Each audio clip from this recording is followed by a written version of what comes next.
Dartmoor prison, isolated from the outside world by walls of granite.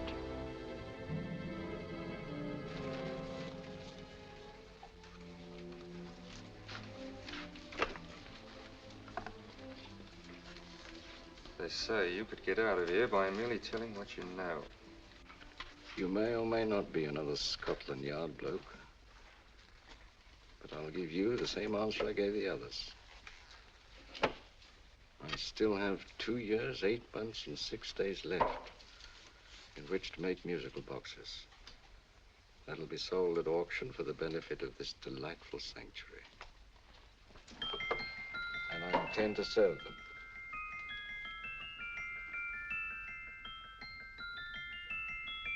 Move along. And now we come to the next object on our list, or I should say objects, because there are 3 of them.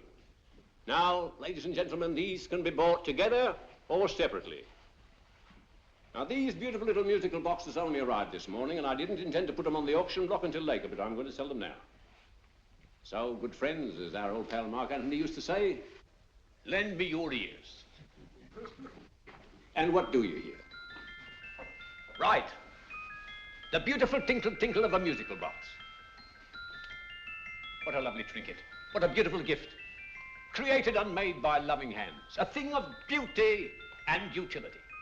I was going to start with £5. It's a bargain, £5. Do I see any hands? If there's a connoisseur in the house, will go £3 for it. £2.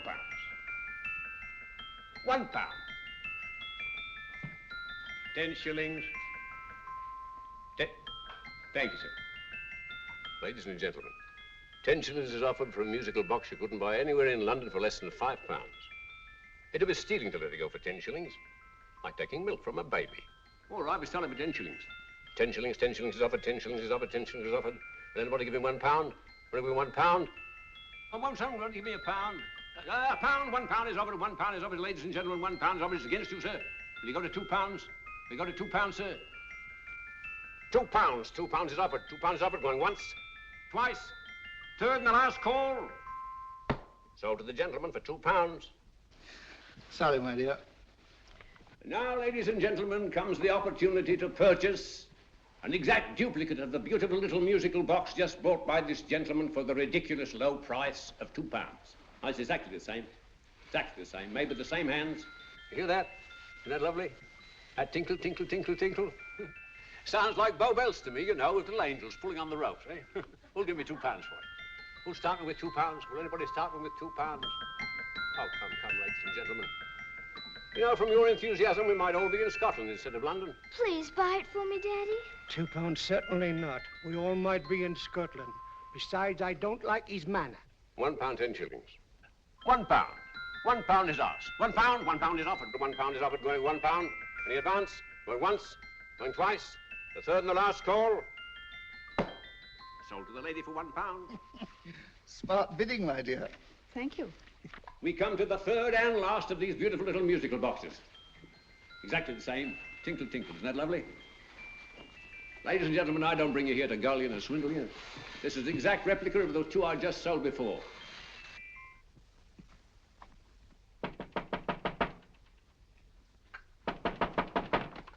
We're closed. But this is extremely important. Come in, sir, come in. I'm sorry to disturb you, but I was unfortunately delayed from arriving in time to bid on certain articles which I was rather anxious to obtain. Oh, perhaps they weren't sold, sir. We are carrying several things over. What might the articles be, sir? 3 identical musical boxes, about so large. Oh, I'm sorry, sir, but they were sold. Pity you weren't here to bid on them. They didn't bring anything like the real value. I'm most anxious to obtain them. I wonder if your records would show who the purchasers were. Oh, we don't usually give out that information, sir. For certain, shall we say, sentimental reasons, I'm most anxious to get in touch with the purchasers. I'd be willing to pay, shall we say, £5. Well, for certain sentimental reasons, sir, we'd be very happy to oblige. Alfred, today's sales. The 3 musical boxes. Musical boxes, oh. Ah, here we are. The first purchase for £2 from Mr. Julian Emery, 52 Portman Square. Write this address down, Alfred. Yes, sir. Second didn't leave any name. Oh, how unfortunate. I think she's a dealer. You see, they don't like us to know where the things are going. On account of the profits.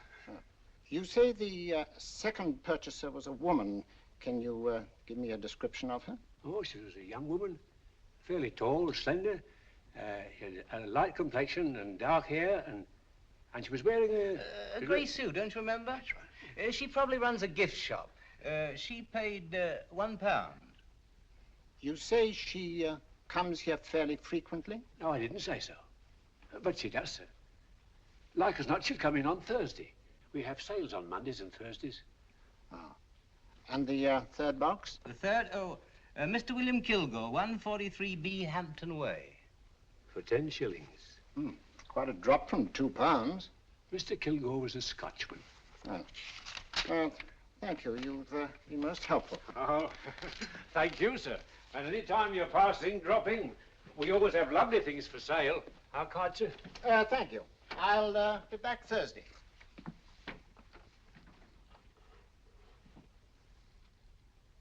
The message reached us too late. Musical boxes are being sold. Well, let's get out of here.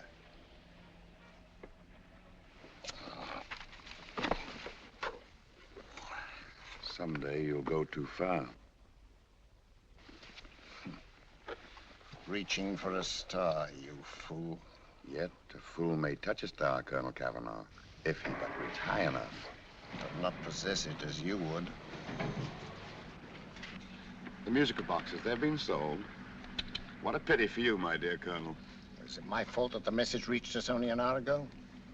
Is it my fault that they were sold? You can't hold me responsible for that. Hope for your sake you're right.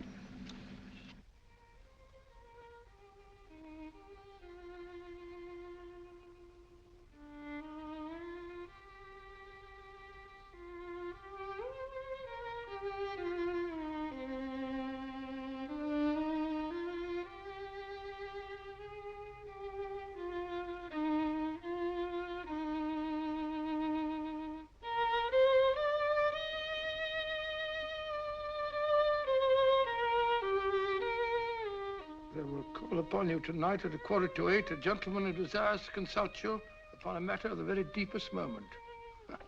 Remember that letter, Holmes? It was written over 2 years ago.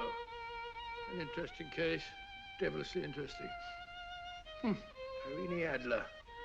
What a striking-looking woman from the brief glance I had of her. Seems only yesterday. What charm. What poise, and what a mind.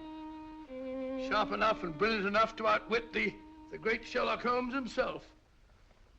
I take it the new issue of the Strand magazine is out, containing another of your slightly lurid tales. It is indeed. And what do you call this one? I call it A Scandal in Bohemia. Not a bad title, eh? If you must record my exploits, I do wish you'd put less emphasis on the melodramatic and more on the intellectual issues involved. More on the What do you mean by that? Well, I do hope you've given the woman a soul. She had one, you know. By the woman, I suppose you mean Irene Adler. Yes. I shall always remember her as the woman.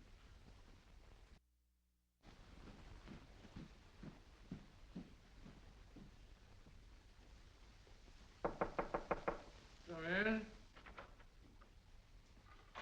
I think. That's him, old boy. How are you? How are you, old boy? I haven't seen you for years. I want you to meet my old friend Sherlock Holmes. Holmes, this is Stinky. In other words, Julian Emery. How do you do, Mr. Emery? Watson has often spoken of you. Oh, has he? Yes, we were at school together. Yes, more years ago than I care to remember, but you didn't come in here just to remind me of that. No, I just happened to be in the neighborhood and saw your lights burning, so I took the liberty of looking you up. Still writing your mystery stuff? Yes, there's a new one out this week. Good, I never miss them. Oh, good, thanks. I say that bandage makes you look very interesting.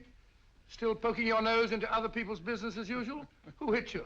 I haven't the foggiest notion. Somebody knocked me on the head in my own living room and then proceeded to commit the most idiotic burglary you ever heard of. Fellow must have been balmy as a coot. Balmy? Why?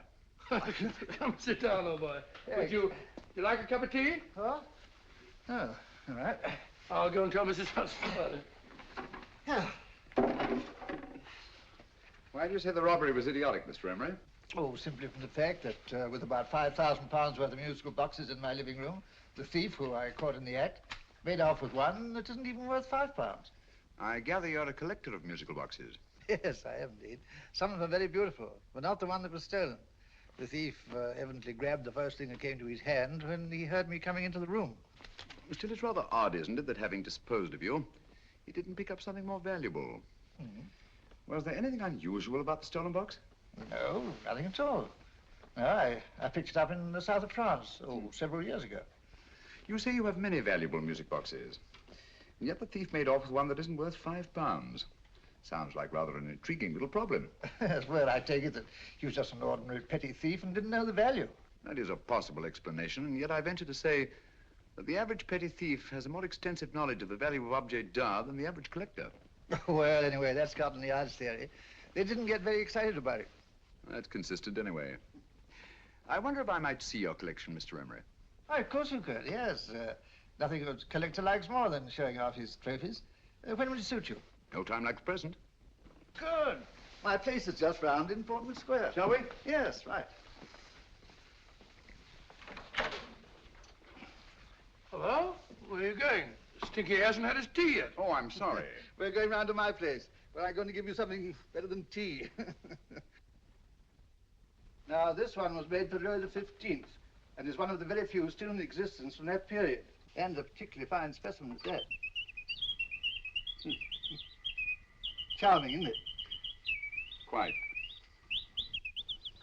They all sound to me like a lot of mice running about on a tin roof. I'm afraid you have no ear for music, Watson. Give me a good old band playing a rousing march. You'll have all your silly little tweets.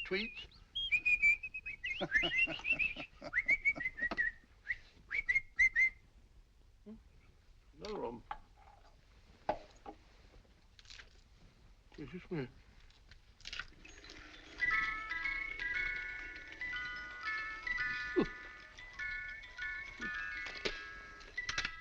Stupid thing.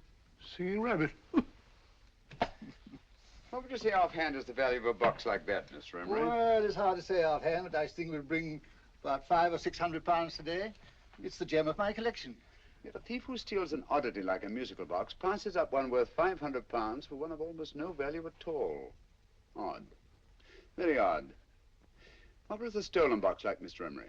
Oh, just a plain wooden box about so big. Mm-hmm. As a matter of fact, I have one over here almost exactly like it.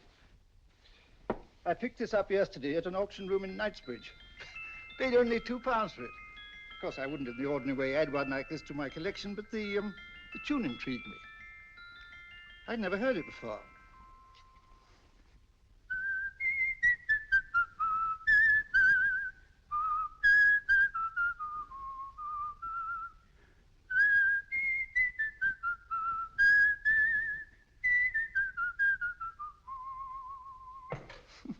You have a remarkable ear for music, Holmes. Rather an unusual melody. Sit down, will you? Thanks. You say you bought that box at an auction sale yesterday? Yes, the Gaylord auction rooms in Knightsbridge. Run by old, what's his name? Crabtree. That's the man. At what time was the robbery committed? Oh, about 3 o'clock this morning. You know, Mr. Emery, that box and the robbery might well be cause and effect, especially since you say that the stolen box outwardly resembles this one a great deal. And Scotland Yard were not particularly interested, eh? Oh, yes, but I wouldn't blame him for that, especially as I told him I was quite unable to describe the thief, except, of course, for the fact that it was definitely a man. All you remember is that you came in here and someone struck you on the head. Yes, and the next thing I knew, my man was trying to revive me. It might be wise for you to put that box away somewhere and lock it up. Oh, I don't think that's necessary. Besides, everything's insured. Well, at least if any further attempts at robbery are made, I'd suggest that you call the police, rather than running into any personal danger. Oh, come, Holmes, aren't you being a bit of an alarmist? Possibly. Well, I must agree with old Stinky. Seems to me you are making rather a mountain out of a molehill. Molehill is the word, old boy, and it's time you were in bed. Thanks so much for letting us see your place. Well, it's been glad meeting you. Holmes, I can't understand why you were so mysterious. Seems to me the petty thief explanation was the only sensible one. Really? Yes, I can't see how you can believe it was anything else. I didn't say I believed it to be anything else. The petty thief theory is the obvious one, I grant you. However, it's often a mistake to accept something as true merely because it's obvious. The truth is only arrived at by the painstaking process of eliminating the untrue. We are not able to do that in this case without further data. Rubbish, you're pulling my leg. You're trying to turn a tuppenny-halfpenny robbery into an international plot. No, I'm not. I just hope that your friend Stinky is a little more cautious in the future, just in case.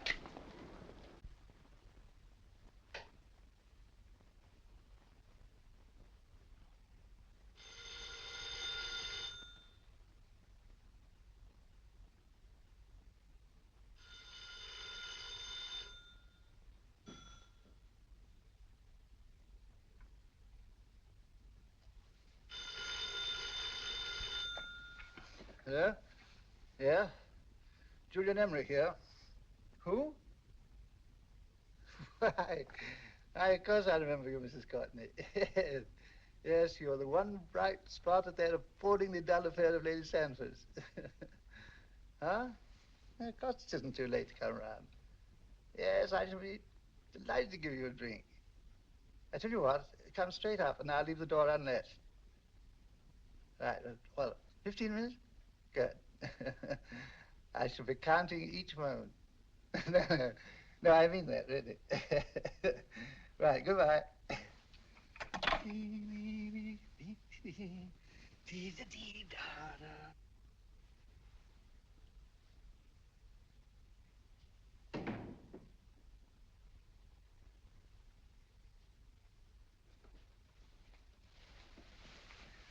Boo!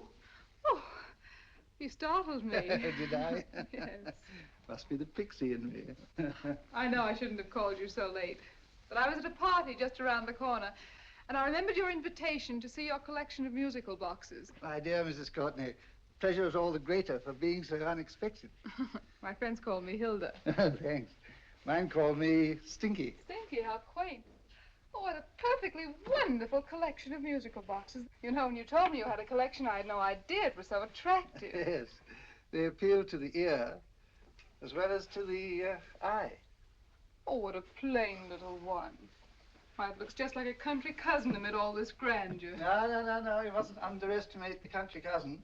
Only last night a burglar broke in here, and with all these to choose from, went off with one very much like it. Really? Yes, I don't mind the loss of the box so much, but I do resent this crack on the skull. But it makes you look so interesting. Oh, do you think so? Uh-huh. It's funny, that's what old Fatso said. Fatso? I mean, Dr. Watson. He was here this evening with a friend, a Mr. Holmes. He's interested in my collection, too. Sherlock Holmes? Yes. Do you know him? I've heard of him. Yes, he seems to think I'm in some sort of danger. What a haunting tune. It takes me right back to my childhood. Really? Do you know, it's odd that you should be interested in that particular musical box. Odd? Why? Because Mr. Holmes is also interested in it. He may have been more interested in the tune than in the box. My dear, yes, that's right. I remember now. He whistled it note for note, having heard it only once. Really? He must be a remarkable man. Bit of an alarmist, if you ask me. Don't you believe in warnings? Of course not. Who'd want a box like that? I would. You're not serious. Oh, but I am. Well, you put me in a very awkward position. I'm a collector, you know. And the collector buys but never sells. But if the price were high enough... The price has nothing to do with it. It's the principle of the thing. Yes, well, we haven't had our drink. No, thanks. I must be getting along. Must you really? I'm afraid so. You're not walking out on me, are you? My reputation, Stinky. I say, you know, you are an attractive woman. Thanks.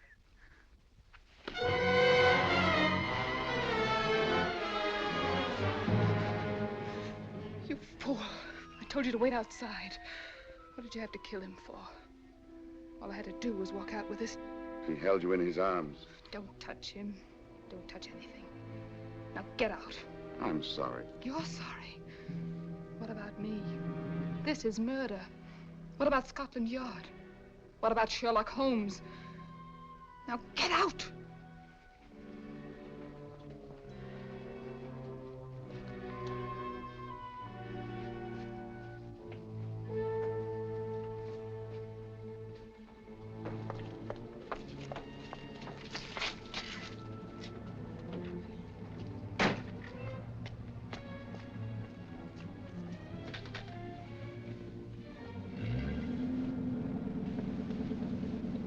Did you get it? Good. Did you have any trouble with him? Just a matter of murder. Ah, Mr. Holmes. Hopkins? Thanks for coming so promptly. Inspector Lestrade suggested that I call through to you. Mr. Emery was the client of Mr. Holmes, Inspector. Indeed. You didn't mention that when I telephoned you, Mr. Holmes. Well, not exactly a client, Inspector. Sergeant Thompson? He was killed between the hours of 11 and 2 o'clock this morning, Mr. Holmes.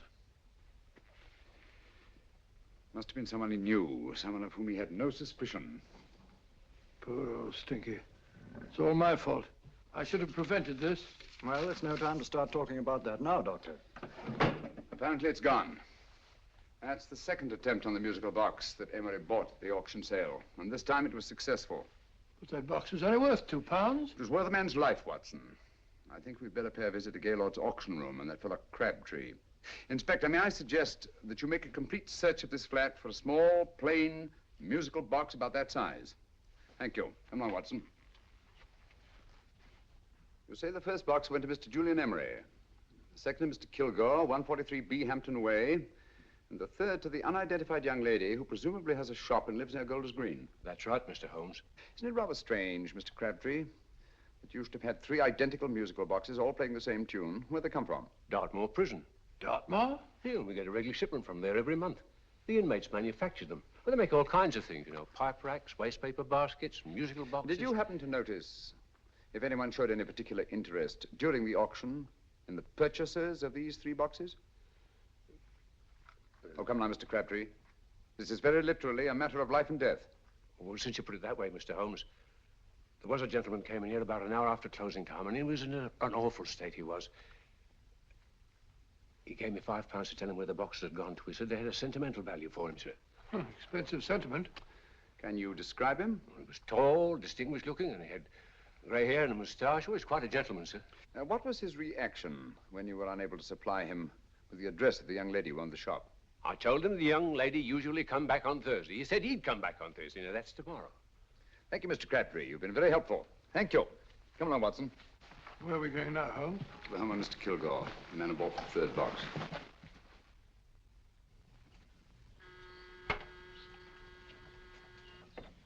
But hang it all, Holmes, how do you know those other 2 musical boxes are of any importance? I don't, but I certainly have no intention of waiting until the owners are murdered to find out.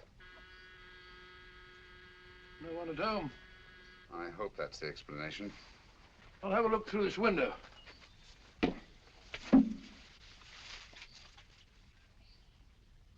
Doesn't seem to be anyone there. The whole place seems deserted as far as I can see. Yes. Mr. and Mrs. Kilgore at home? No. When do you expect them? Oh, in an hour or so. There's no use your hanging about. They don't buy nothing from peddlers. Peddlers? My good woman, this is Mr. Sherlock Holmes. Sherlock Holmes? Oh, go on. Do you mind if we come in and wait? My business is rather urgent. Well, I've got to go out and do my shopping. And I don't know as Mrs. Kilgore'd like any strangers nosing about. Quite all right, I assure you. Well, I've got to be off. You two wait in the parlor. And no smoking either. Mrs. Kilgore says it smells up the house. Funny old girl, Holmes.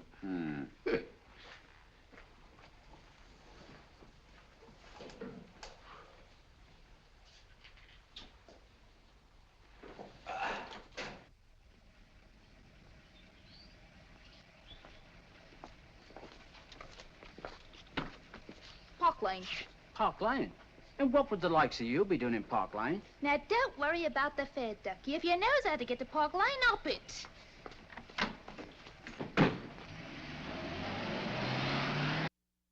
You know, Holmes, I've been thinking. There must have been something hidden in that box of old Stinky's. Stolen jewelry, possibly. What's up, Holmes? Listen. What's just the steam in the water pipes?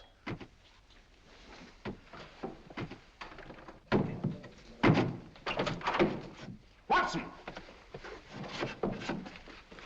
Great Scott! Come on, Holmes. Get on the chair here. It's all right, my dear. There. Now, don't worry. It's all over. There you are, dear. Don't cry anymore. She tied me up and shut me in the cupboard. I know. She won't come back.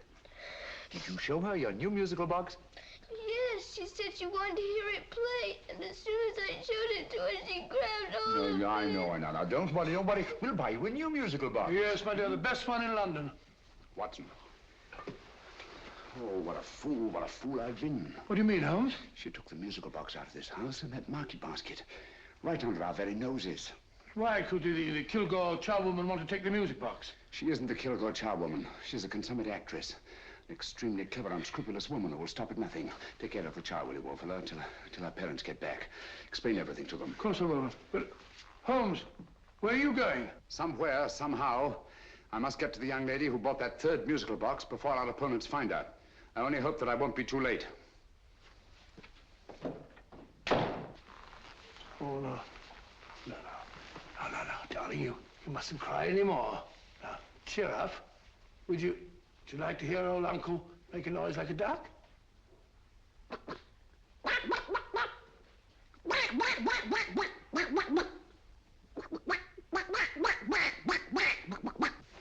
Oh, sorry.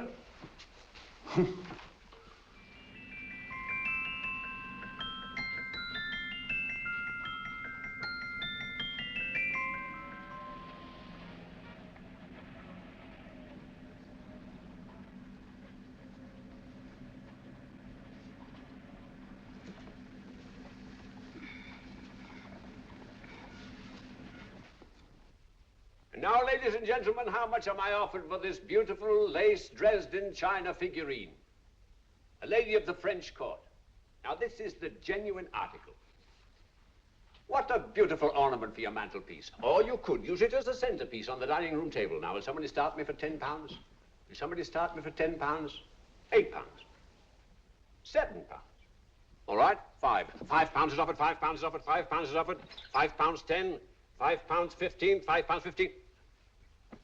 £6 is offered, £6, going once, going twice, the third and the last call. Have you all done? Sold to the lady from Twickenham for £6. Next, we have a real museum piece, ladies and gentlemen. A fine 19th century doll. The costume an exact replica of the holiday clothes worn by the Hungarian peasant women. Now, ladies and gentlemen, an article like this would cost you from £15 to £20 in a West End shop. I'm not going to ask for anything like that. Who'll give me £2 for it? £2. Anybody offer me £2? £2 for the Hungarian? £2? £1. What? Anybody give me £1? Anybody offer me £1 for the doll? £1 is offered, ladies and gentlemen. £1 is offered. Now, I'm not going to waste your valuable time or mine in trying to get one half of what this beautiful doll is worth. If the young lady can steal it for £1, that's her good fortune.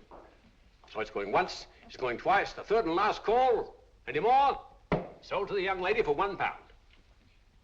And now, ladies and gentlemen, may I draw your attention to something which may be a great surprise to you, worthy of any collection. The only other one like it is in the British Museum. It's a Ming vase of the 7th dynasty. This vase lay in a large collection somewhere outside Rome for over 2 centuries, I understand. It was discovered there by the noted antiquarian, Sir Andrew Coppleston. Now, some of you may remember Sir Andrew Coppleston. Besides being a noted traveller and antiquarian, he's also a gentleman rider.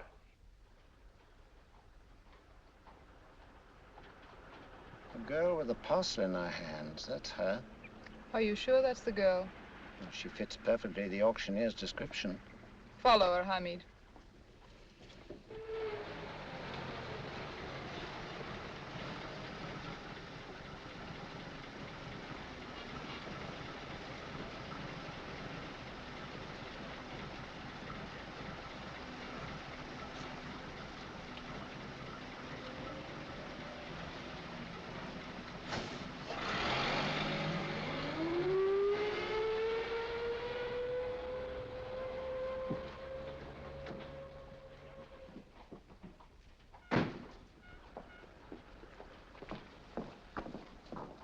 It's lovely, dear. And only £1.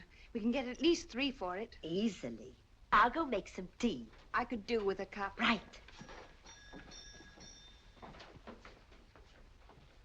Good afternoon. Good afternoon. I'm looking for a birthday gift for a 7-year-old girl. What would you suggest? We have some lovely dolls. Now, this Hungarian I think peasant- she has enough dolls already. Books are always welcome. Well, I'm looking for something a little different. Well, that's rather cute. What is it? Oh, that's a musical box. Children always love them. And this is an exceptionally nice one. It plays many tunes.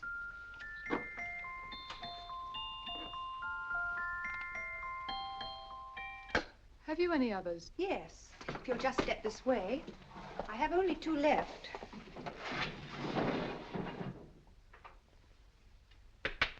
How nice.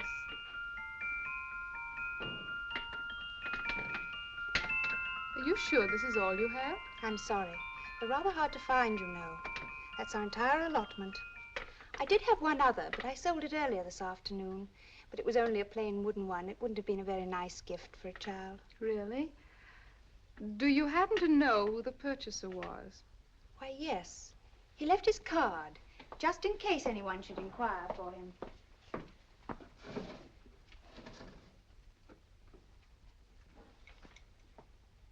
How interesting.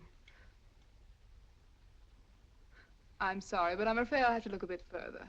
Thank you anyway. Good afternoon. Thank you.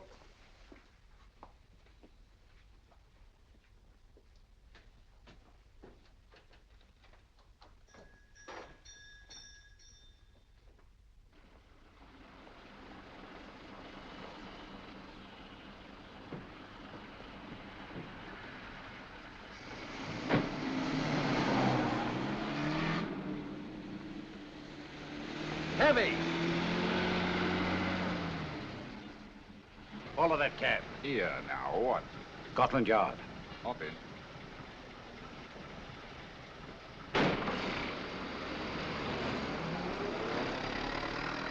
Sherlock Holmes. I might have known.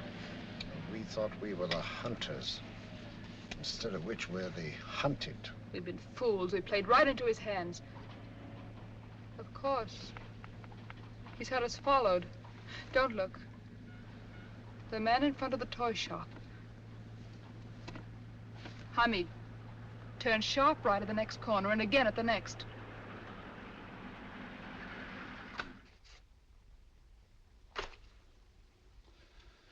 No photograph of her, Commissioner, as I expected. She's not a known criminal. But how do you expect to know if you do find her? After all, she was disguised as a charwoman. Don't worry, old fellow. If I ever see her again, I'll recognize her. Well, it won't be long till we know who they are and from where they operate. Who's covering them? Sergeant Thompson's following them, sir. They won't get away from him. He's a good man. We could have arrested them at Clifford's toy shop if we had any proof. But we know that they killed Emery. Proof, my dear fellow. We must have proof. We have x-rayed it, sir. There's nothing whatever concealed in the box. We'll have a look at the plates.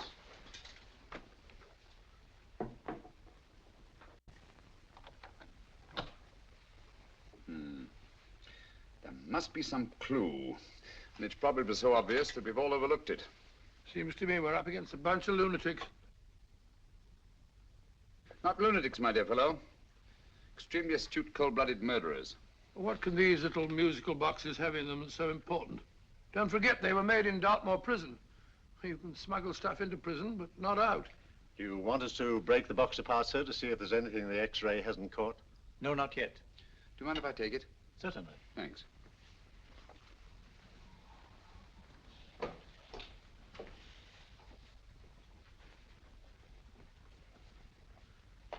The governor of Dartmoor Prison informed us, sir, in answer to Mr. Holmes' question, that all 3 musical boxes were made by the same convict, John Davidson, serving a 7-year term, sir. Davidson? The Bank of England plates. That'll be all. Yes, sir. Now we're getting somewhere. Wait a minute. How did you know about the plates, Mr. Holmes? I'm a student of crime, Inspector. I make it my business to know about such things. And when the name of Davidson was mentioned... Well, who is this fellow Davidson? As long as Mr. Holmes seems to know all about it already, I suppose there's no harm in telling you. 2 years ago in London, there occurred a robbery of such tremendous importance, although the stolen articles themselves have no intrinsic value whatsoever, that the Home Secretary was instrumental in seeing that not a word of it appeared in any newspaper. But you never told me anything about this, Holmes. You were away at the time. Articles of no intrinsic value and yet of such importance? I don't understand. Davidson was apprehended within 15 minutes of committing the theft. But by that time, he'd hidden the articles in question and they've yet to be found. Before going further, Dr. Watson, I must inform you that this matter's not to be mentioned outside of this room. Of course not. Do I look like a man who'd gossip? Let's not go into that now, old fellow, shall we? Davidson had been employed for years in a position of extreme trust by the engravings department of the Bank of England. The articles he stole were nothing less than a complete duplicate set of plates for printing £5 notes. What? The Bank of England's own plates? Precisely. And with those plates, a gang of crooks could flood England with £5 notes, not forged in the usual sense of the word, but notes undetectable from genuine Bank of England notes in any way whatsoever. Good heavens. Any whisper at all might have resulted in enormous damage in shaking public confidence in the Treasury. We tried everything after we arrested Davidson. Offered him a shorter sentence if he'd tell us where he'd hidden the plates. Why, we even put in Scotland Yard men with him as cellmates, but no results. Obviously, Davidson's a man of strong character and infinite patience. Yet suddenly he feels impelled to smuggle out the secret of the hiding place of the plates to his confederates. Why? I don't understand, Mr. Holmes. Well, for example, has the Bank of England made any plans to radically change the design of the £5 note so that in, say, 7 years from now, notes made from the stolen plates would be worthless? Confidentially, Mr. Holmes, such a move was discussed. But replacing all the £5 notes in circulation would be such a Herculean task that nothing's been done about it as yet. I see. Of course, there is another possible explanation. Davidson didn't have much time to find a hiding place before he was captured. He may be afraid that the plates will be accidentally discovered before he's released. Hence his anxiety to communicate their whereabouts to his confederates as soon as possible. I believe you've hit it, Mr. Holmes. I'm sure that the message is contained in this musical box. Or rather, in all 3 musical boxes, since possession of all 3 seems to be essential. Our opponents have 2/3 of the puzzle, we have 1/3. Well, what are you going to do, Holmes? Try to deduce the message from the 1/3 that we have.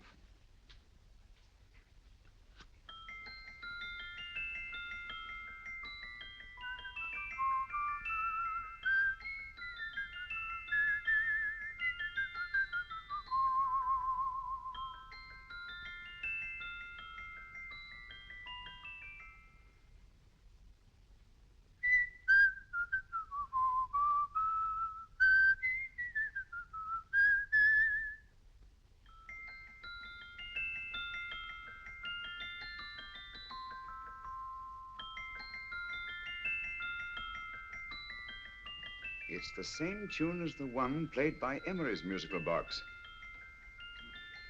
And yet it's different. Sounds the same to me. The tune. Somehow the tune is the key to the mystery. It must be the tune. Otherwise, why use 3 musical boxes to convey the message? Why not collar boxes or shoe boxes? Yes? Oh. It's for you, Inspector. Oh, thank you, sir. Inspector Hopkins speaking. What? Where? Golders Green Station reports they've just found Sergeant Thompson's body. From the tire marks on his clothes, he was apparently run over by a taxi. What an unfortunate accident. Not an accident, my dear fellow. I'm afraid it's murder. Oh, you never know just who you're going to meet when you're walking down a busy London street. Mrs. Hawkins, Mrs. Brown, any subject of the crowd. Oh, you never know just who you're going to meet. So you better hold your topper in your hand, just in case you meet a lady on the strand. Girls will think you're kind of sweet, and your day will be complete. Oh, you never know just who you're going to meet. Now a gentleman is judged by his appearance. Yes, a gentleman is judged by how he talks. Now he's much better off when he's acting like a toff, especially if he's taking him a walk. What on earth is this outlandish place? A rendezvous for actors. Actors? Buskers, old boy. You've seen them 1,000 times. Actors who entertain the queues, waiting outside theaters. Who you're going to meet when you're walking down a busy London street. So you better wear your best, velvet ties to look your best, 'cause you never know just who you're going to meet. So you better keep your manners right in view, just in case a lady gives a how'd you do. Keep your trousers in a pleat, shine your shoes and keep them neat, 'cause you never know just who you're going to meet. Blimey. Mr. Holmes. How are you, Joe? Never met him. And yourself? Fine, thank you. I want you to meet a friend of mine, Dr. Watson, Joe Sisto. Oh, well, any friend of Mr. Holmes is a friend of mine. Hi, Joe. He did me a good turn once that I'll never forget. Yes, I cleared Joe of a most unpleasant charge. Murder, no less. Oh, really? By proving to the satisfaction of the police that he was busy at the time blowing open someone's safe. That's right, Governor. Good gracious me. Joe, now you can help me. Come on, buzz off, buzz off. Come on, up it, up it. Can't a gentleman have some peace and quiet around here? And you too. There you are, Mr. Holmes. Now we can have some peace and quiet around here. Thank you, Joe. There's £5 in this for you. Well, I wouldn't want to take it on myself, sir, but I can get somebody to do it for you for half of that. You don't know what the job is yet. For £5? Murder, ain't it? What? No, Joe, not murder, just music. I want you to identify a song for me. Oh, there ain't a song that's been written that I don't know. That's why I came to you.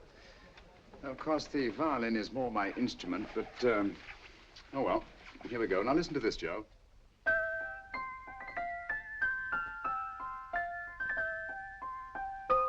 Wait a minute. You're playing that wrong. That should be E natural, not E flat. You know the song? Oh, yes. It's an old Australian song called, The Swag Man. But you're playing it all wrong. That's what I hoped you'd say. Now, listen again, Joe.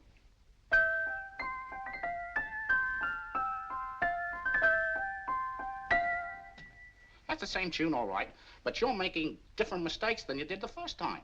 No, not mistakes, Joe. Call them variations. Here, play the song for me, will you, the way it's written.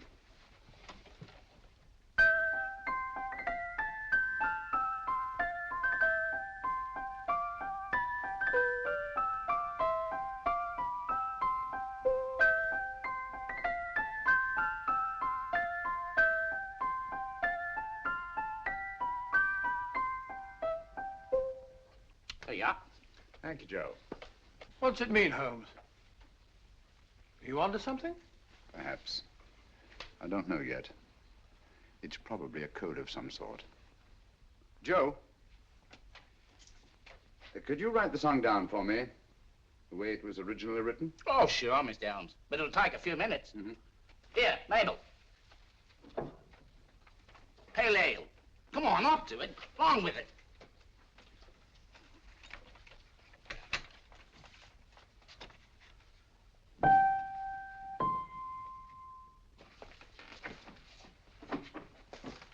Well, obviously it isn't the lyrics.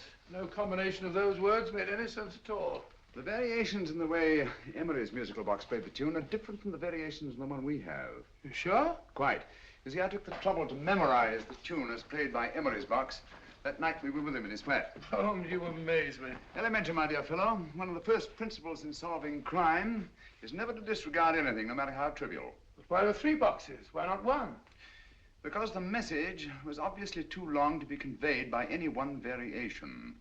Then there's the 3rd box, the one that woman took from the Kilgores. That contains yet another set of variations. Yes, well, it's all beyond me. Well, all we have to do now is to find the secret of the variations. Not a very easy problem to solve, my dear fellow.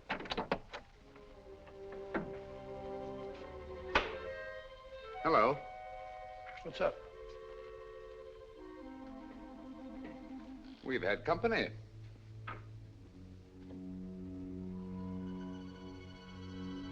I say, this is outrageous. Ask Mrs. Hudson to come in here, will you? Right.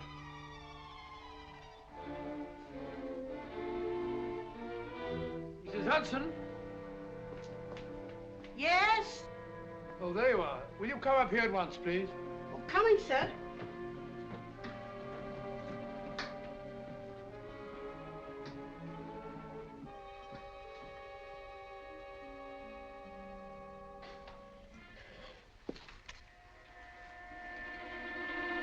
Mercy me, Mr. Holmes.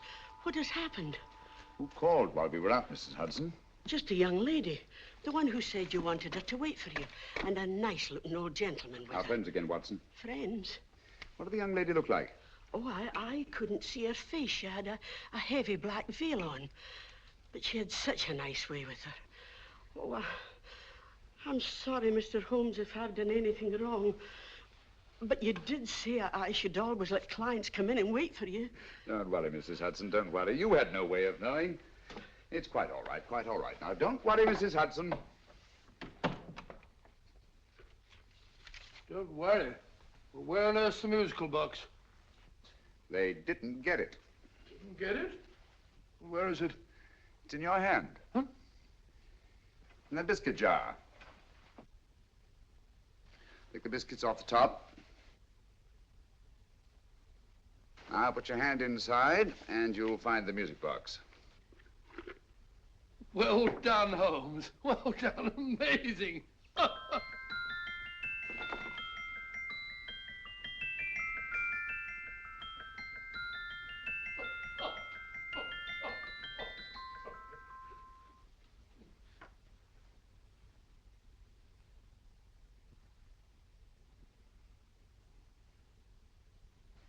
Whew.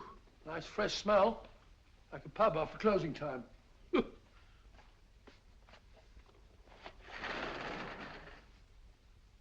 I say, Holmes, What?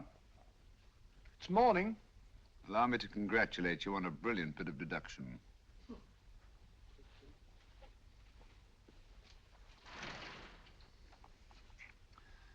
It's not a transposition, not a polygraph transposition, not a trigraph, nor any known form of decoding.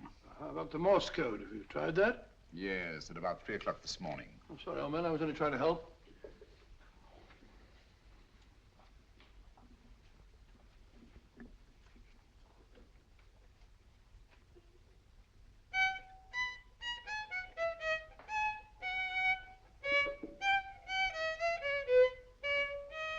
Oh, do me a favor.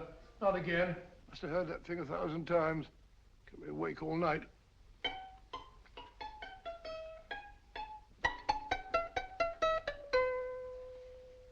Not a very distinguished composition, I grant you.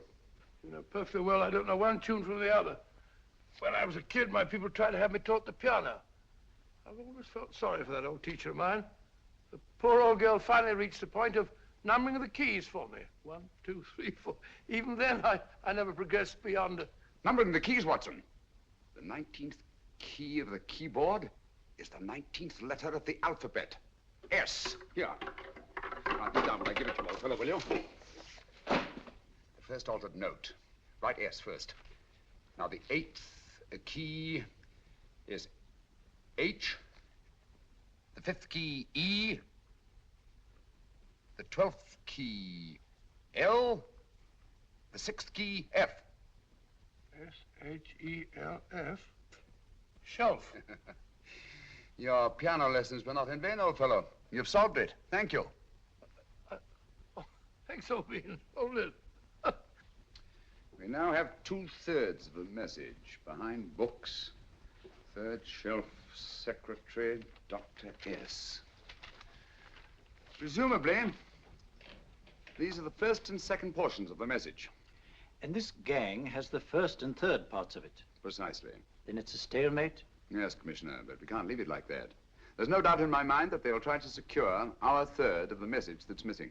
Well, I assume you've taken every precaution to guard the Clifford music club. Oh, yes, it's carefully hidden at Baker Street with Dr. Watson on guard. However, I'm reasonably certain that, difficult as it may be, we can find the plates even without the missing part of the message.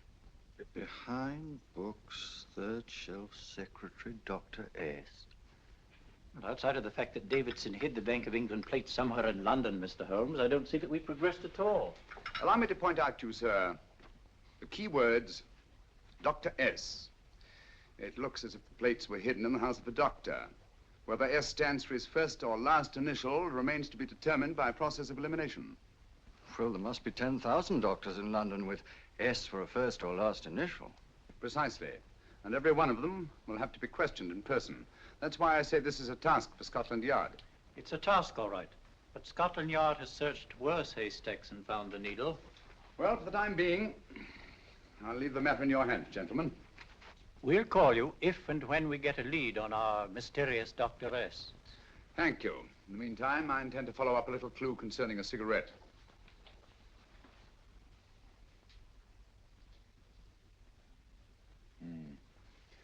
You're certain of the identification of the tobacco? Absolutely. I have made up this special blend for only 3 customers. It is almost pure Egyptian, with admixture of latakia for added body, and a pinch of perique. Merely a whisper, as one might say, for elusive fragrance. Yes. And the 3 customers? Major Wilson in Bombay, India. Mrs. Catherine Leamington Smith in Ireland. Yes, and the 3rd? Mrs. Hilda Courtney of Park Mansions, Bryanston Square. Thank you. Thank you very much. You've been most helpful. It is a pleasure to have been of service, Mr. Holmes.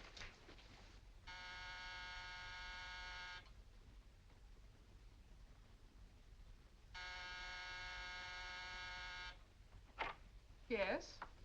Mrs. Courtney? Yes. My name is Sherlock Holmes. Oh, do come in. Thank you. I've heard of you, of course, Mr. Holmes. I believe we have a mutual friend in Sir Edward Brookdale. He's spoken to me of you quite often. Indeed. And to what good fortune am I indebted for this visit? I think you know Mrs. Courtney. Well, I did get a summons for speeding last week. But outside of that, I don't think I'm of any interest to the police. Oh, come now, Mrs. Courtney. You seem to forget that you and I have met before. I'm sorry. I'm sure I would have remembered meeting the great Sherlock Holmes. Please sit down. Thank you. You say we met before. Yes. At the home of Mr. and Mrs. Kilgore, 143B Hampton Road. Kilgore? I don't think I know anyone of that name. Well, I didn't say you knew them. As a matter of fact, you called on them when they were out. I don't understand, Mr. Holmes. Really? And you were dressed rather differently. Indeed. Cigarette? Thank you.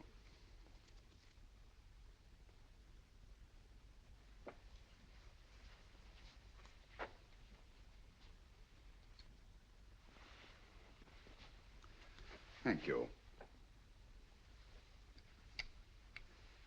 You know, Mrs. Courtney, people generally forget, in assuming a disguise, that the shape of the ear is an almost infallible means of recognition and identification to the trained eye.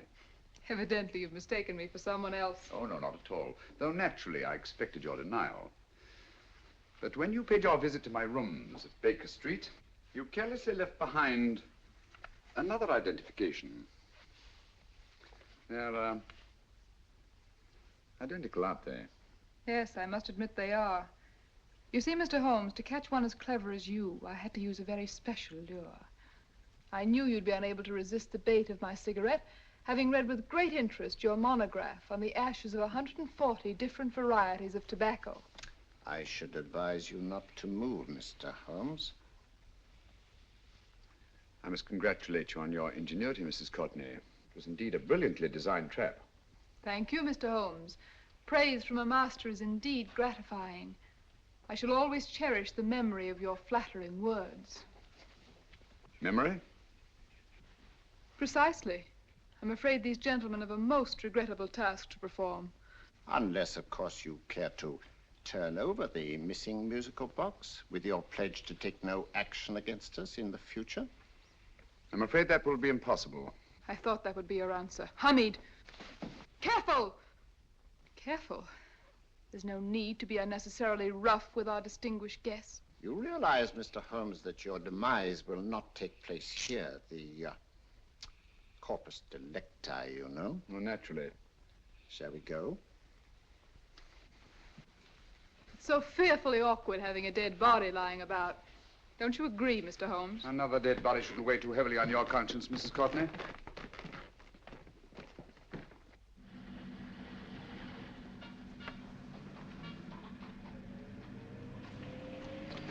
You mind if I have a cigarette? Don't see why not.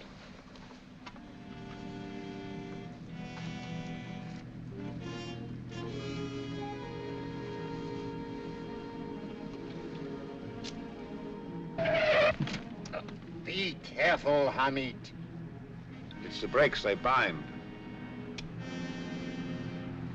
Thank you, Colonel Kavanagh. It's very considerate of you.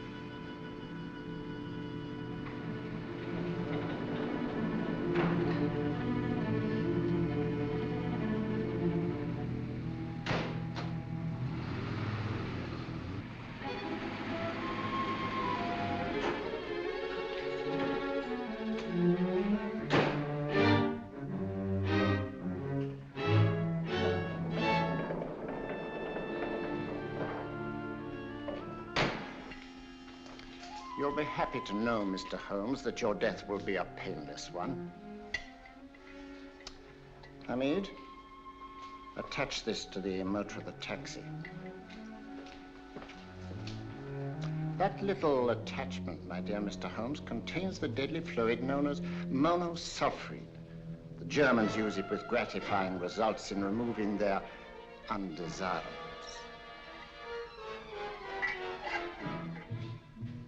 Start the motor.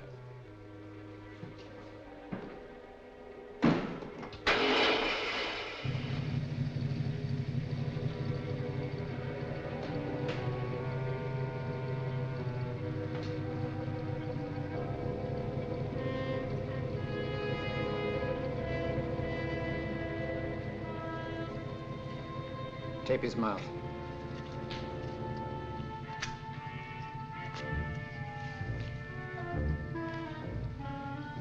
Now, up with him, Hamid.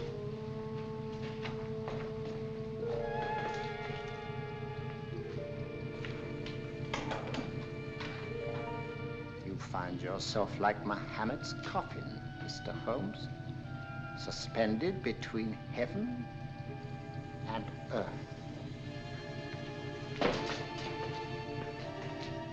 Plenty of fuel in the tank? Good. It would be too bad to have anything go wrong through so simple an oversight.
Good afternoon. Mr. Sherlock Holmes? No, I'm Dr. Watson.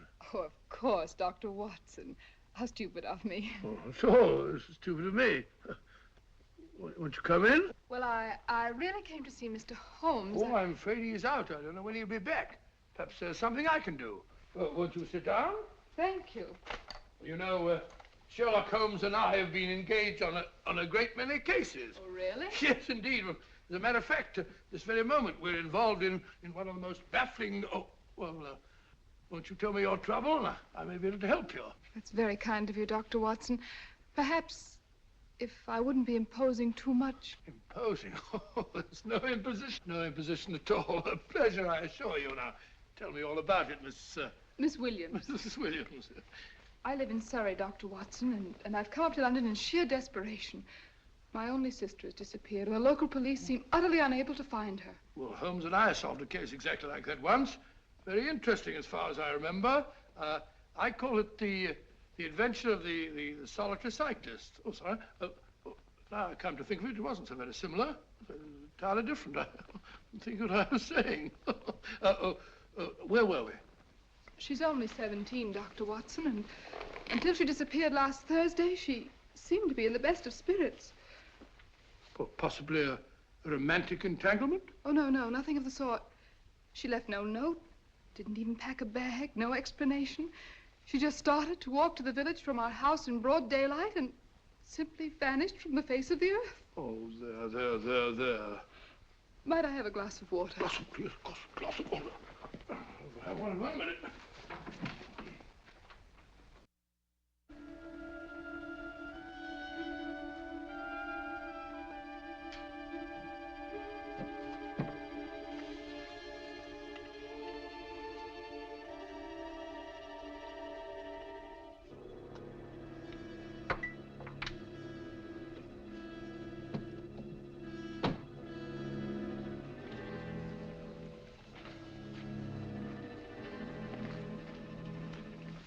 There you are, my dear.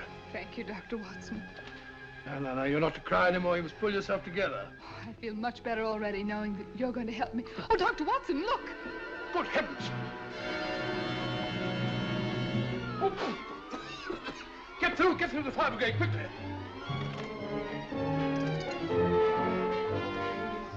Haven't you a fire extinguisher?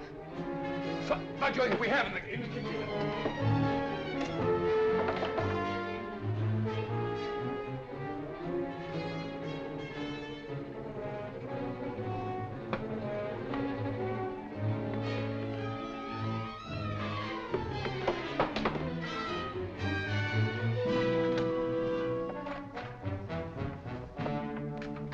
Don't you worry, Miss Williams. We'll have this thing out in no time.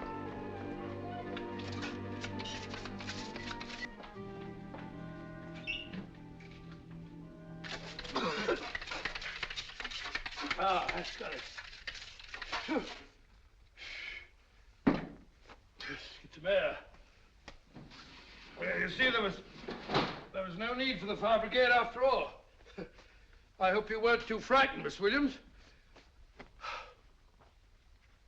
Oh, gone. That's the trouble with women. They always lose their heads in an emergency. Well...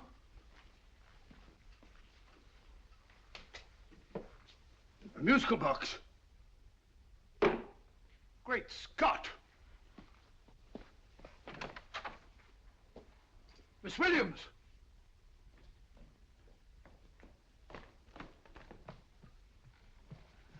Well? Good. And Holmes? By now, Mr. Holmes has no doubt exchanged his violin for a harp. Always assuming that heaven is his destination. And now that we have the missing musical box.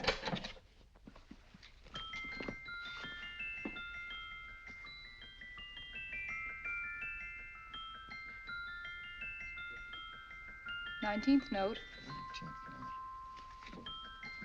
19th letter. Yes. He hasn't been there, you say? Holmes, where on earth have you been? I've been trying to get you at the club, at Scotland Yard, all over London. You were looking for me in the wrong places. Holmes, terrible things happened. I've been duped. That woman, she made a complete fool of me. Well, what do you mean? Well, she came here, let off a smoke bomb. I thought the whole place was on fire, and my first thought was to save the musical box. No need to say any more. She has the box. Yes. Don't blame yourself too much, old fellow. She's an extremely clever antagonist. Smoke bomb, you said? Well, you can console yourself with the thought that your charming friend is at least a reader of yours. What do you mean? If I remember correctly, you wrote about my little experiment with smoke and the cry of fire in a story you entitled A Scandal in Bohemia, which has just appeared in the Strand magazine. All right, oh boy. Don't rub it in. Well, it may cheer you up to know that you made a fool of me, too. That cigarette stub was planted here for one express purpose. We're going to bandaging around this place. Bandaging? What's the matter, Holmes? You hurt? Explanations will have to wait until later. At the moment, we're faced with a problem which I fear is insurmountable. Come over here, old boy, will you? Right. Our opponents are in possession of all three parts of the code. And here are we, while the Bank of England plates pass into their possession. Cheer up, old fellow, cheer up. As Dr. Samuel Johnson once said, there's no problem the mind of man can set that the mind of man cannot solve. What's that, old fellow? I was just quoting Dr. Samuel Johnson. He said there is Thank you, Watson. Thank you. Leaving the front reception room, we come into the main hall, where Dr. Johnson was in the habit of passing through to have his meager meals in the dining room opposite, in company with his friend and biographer, James Boswell. We will now pass up the stairway, which remains in its natural wood finish, just as it was when the good doctor was here. The framed etching on the wall is believed to have been presented to Dr. Johnson by the distinguished painter, Sir Joshua Reynolds. I've been told here that picture was given in by Mrs. Thrale, and it's definitely not a Reynolds. Is that important, my dear? Oh, I'm sorry. This way, ladies and gentlemen, please, this way. Move along, children, move along. The secretary's not on this floor. Patience, Hamid. I have a feeling My that... dear Colonel, with Sherlock Holmes out of the way, what could go wrong?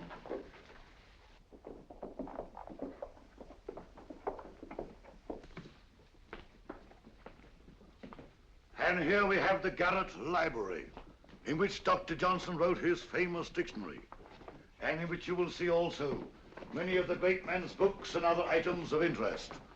Step forward, ladies and gentlemen, please, step forward.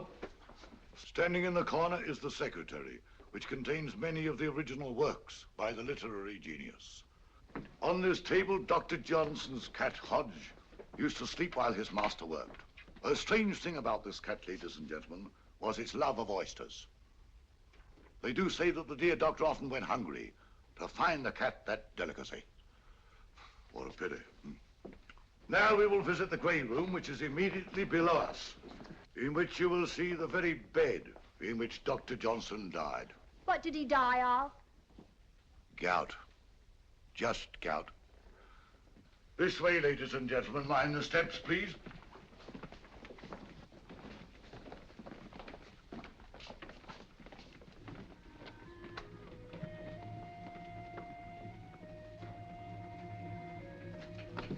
Your keys.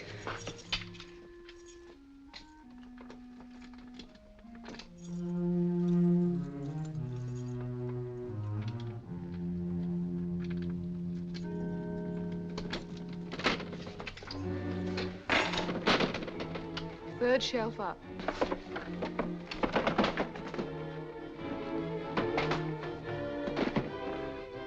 The knife.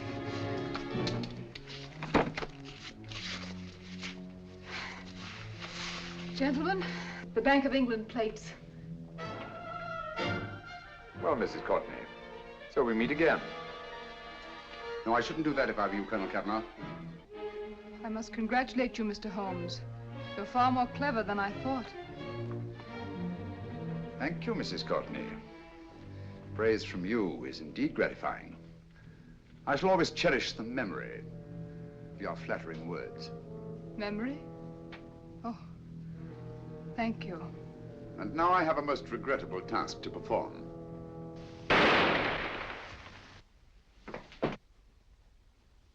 Holmes! Coming, Holmes! Holmes, you all right? Perfectly, thank you, old fellow, but I think this gentleman on the floor requires some medical attention. We must see that he looks his best, you know, when he's hanged. Take them in charge.